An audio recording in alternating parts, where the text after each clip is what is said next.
आज हम लोग एक्सरसाइज 8.1 का एक्सरसाइज स्टार्ट करने जा रहे हैं। क्वेश्चन नंबर 1 से ध्यान दीजिएगा। 1 नंबर क्वेश्चन से देखते हैं। क्वेश्चन दिया है दिए गए चित्र में निम्नलिखित का मान ज्ञात करें। बस बहुत ही छोटा सा क्वेश्चन है, बहुत आसान क्वेश्चन है। 1 नंबर क्वेश्चन को हल करते हैं। इसमें खाली मान लिख देना है, मात्र क्या करना है आपको दिया है। देखिए 6 को क्वेश्चन दिया है, एक में क्या को बनाने के लिए दिया है 6 को क्वेश्चन दिया है। एक त्रिभुज दे दिया है, त्रिभुज का मान दे दिया है 3 4 5, यह 90 डिग्री दे दिया है सिंबल। अब आगे दिया है वो सी और ए। ध्यान दीजिएगा, इस क्वेश्चन को बनाने के लिए ध्यान दीजिए। कहीं पर लिख दिया है सी, कहीं पर ए, कहीं पर सी, कहीं पर ए। इसका मतलब यह है कि जहां पर ए लिखा है तो ई थीटा मानेगा, जहां सी लिखा है वहां पर ए थीटा मानेगा। इतना बात याद रखिएगा। अगर ए कहा ए से मानना है, सी कहा तो सी से मानना है। ध्यान दीजिएगा। तो हल करते हैं, चलिए तो हम लोग हल करते हैं। पहला क्वेश्चन से हल करते हैं। तो 1 नंबर क्वेश्चन क्या कहा है, साइन सी कहा है, साइन 1 नंबर साइन सी। तो साइन सी बराबर क्या हो जाएगा, ध्यान दीजिए। साइन थीटा बराबर सी, यहाँ लंब बटा कर्ण। साइन थीटा का क्या होता है सर, लंब बटा कर्ण। फॉर्मूला याद होगा आपको, लंब बटा कर्ण। तो लंब इस फिगर में कहाँ है सर, 3। लंब का मान कितना है 3, तो यह 3 हो जाएगा। कर्ण कर्ण कितना है 5, तो सर यह 5 हो जाएगा। इसका आंसर हो गया, खत्म। अब चलते हैं 2 नंबर का। 2 नंबर क्या है, sine A. Same to same दिया साइन ए। इसका भी फॉर्मूला वही होता है सर, लंब बटा ध्यान दीजिएगा क्या होता है, लंब बटा कर्ण। लेकिन साइन ए दे दिया। आप क्वेश्चन है तो सर इसमें जो है सी दिया तो सेम टू सेम उतार देते, तो नहीं, इसमें सी है, इसमें क्या है ए है। तो ए है तो यह थीटा हो जाएगा। कहाँ हो जाएगा, यहाँ थीटा मानना है। और सी ए जब सी देगा तखनी यहाँ पर थीटा। तो ए दिया तो यहाँ थीटा मानेगा तो लंब ये हो जाएगा, ये हो जाएगा ना। तो लंब ये हो जाएगा। कर्ण कभी नहीं बदलता। हमको आपको पिछले क्लास में बताए थे, पिछला क्लास में आपको बताए थे कि सर थीटा के सामने वाला क्या होता है, लंब होता है। तो ध्यान दीजिए, तो थीटा यहाँ ए है तो थीटा यहाँ होगा तो लंब क्या हो जाएगा, यह हो जाएगा। तो थीटा यहाँ है तो लंब क्या हो जाएगा सर 4। और कर्ण कभी नहीं बदलता, कर्ण जो होगा आंसर। आगे चलते हैं 3रा नंबर का। सर 3रा नंबर क्या है, तो सर 3रा नंबर है cos c। cos c का फॉर्मूला क्या होता है सर, तो cos थीटा बराबर क्या होता है, आधार बटा कर्ण। आधार बटा कर्ण, तो आधार बटा कर्ण। फॉर्मूला लिख देते हैं, अभी पहला क्लास है इसके लिए। आधार बटा कर्ण, तो c है तो यहाँ थीटा से तो सेम आधार क्या हो जाएगा 4।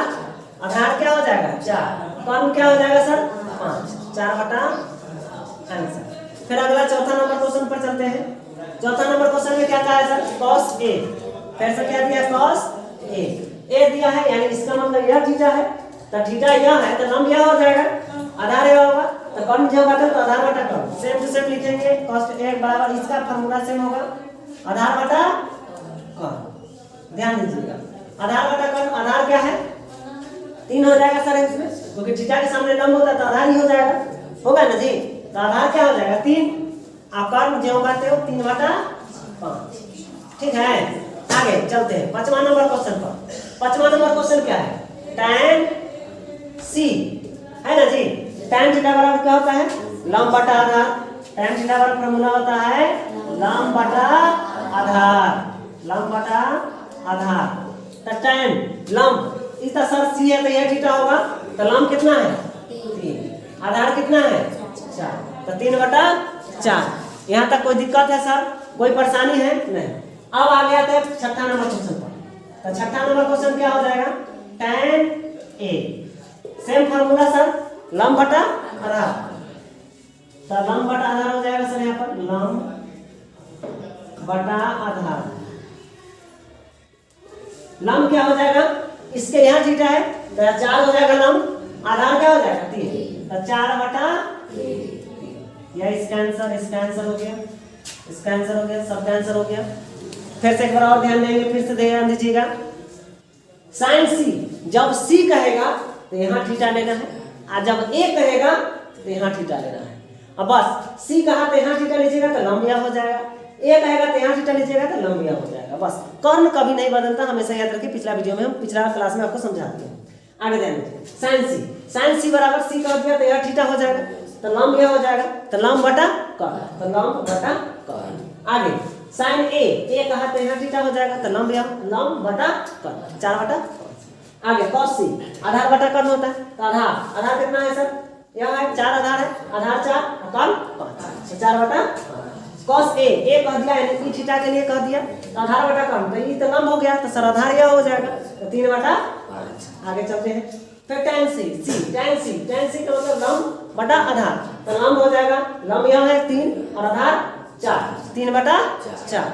आगे tan a मतलब क्या थी, यह थीटा, tan a का मतलब क्या होगा, यह थीटा कह दिया, तो यहाँ से लंब यह हो जाएगा, आधार यह होगा, तो 4 बटा 3। यहाँ तक कोई दिक्कत है, कोई परेशानी, नोट कीजिए।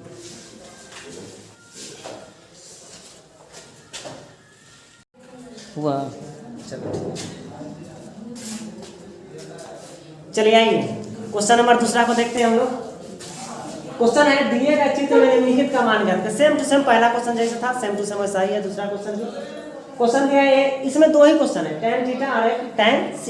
tan है वो थीटा है वो c है, त्रिभुज दे दिया है, आपका दे दिया है, चित्र भी बना करके दे दिया है, इसमें से थीटा और c का मान निकालना। ध्यान दीजिएगा क्वेश्चन में कितना आसान से क्वेश्चन पूछा है, c भी वही है और थीटा भी वही है, ज्यों का त्यों। तो ध्यान दीजिएगा, हल करेंगे बहुत ही आसान से।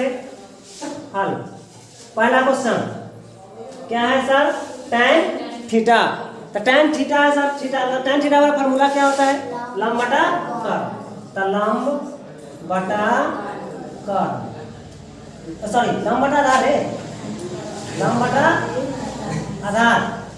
tan थीटा का फॉर्मूला क्या होता है, लंब बटा आधार, कर्ण बोल के हमको कर्ण करवा दो, लंब बटा आधार। tan थीटा बराबर क्या हो जाता है, लंब बटा आधार। लंब कितना है बाबू है 4, आधार कितना है 3, ये हो गया आंसर। बस एक लाइन में जवाब देना है। दूसरा नंबर का क्या है सर, cos c।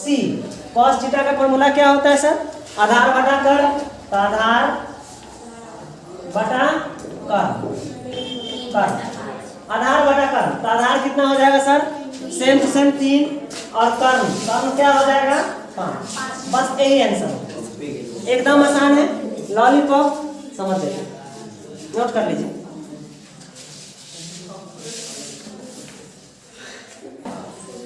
चलिए क्वेश्चन नंबर 3 पर ध्यान देंगे। क्वेश्चन नंबर 3 भी सेम है, थोड़ा सा चेंजिंग है। क्वेश्चन का दिए गए चित्र में निम्नलिखित का मान ज्ञात करें। पहला क्वेश्चन है sin थीटा, दूसरा tan थीटा, तीसरा tan a minus tan c। ध्यान दीजिएगा क्वेश्चन फिगर दे दिया है, फिगर में इसमें 12 दिया है, यह दिया है 13, यह खाली स्थान छोड़ दिया है और यहाँ पर थीटा दिया है।